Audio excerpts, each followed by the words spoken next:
लोगोफोर good evening to everyone गासैखौबो आंनि बे मिनि ब्लगाव बरायनाय जाबाय। दानो जोङो दंफैयो बालसां सेन्टाराव आरो जोङो लादों सामब्राम गोजा, सामब्राम गुफुर आरो बानलु लागोन जोङो बानलु।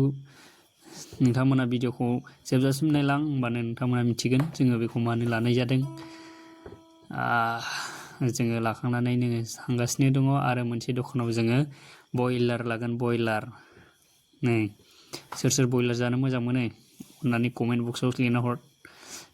बयलारा बेसे जादों 2 केजि 820 ग्राम। जोङो 3 केजि नायदोंमोन गैया 3 केजि जोङो बेखौ लानानै फैबाय। आरो जों मारुल दखानाव बेसन मैदा आरो रिफाइन थाव लानानै फैबाय। लोगोसे गोदाबाय बेदरखौ रुबाय आरो बेसनजों लगायबाय। बेखौ नोङो सुस्र'हैदो मोजां गलायखाबाय बरियानो। ओमफ्राय बुरजा नांबा माबासो थावआव होसनबाय। थावआव बरिया गोथाव जानोसै लोगोफोर। नै जोंहा फैगासिनो दङ। लोगोफोर बयलारनि दामा नोंसिनिथिं बेसे होननानै खोन्थाहरदो।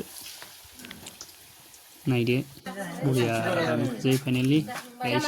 नै बानलु बेयाव बाथोना दङ, सामब्राम गुफुर, सामब्राम गोजा, दुन्दिया, मिट मस्ला बायदि बायदि। जायफ्रा बे भिडिअखौ नायनो मोजां मोनदों नोंथांमोना अन्नानै लाइक, शेयार आरो कमेन्ट खालामना होदो।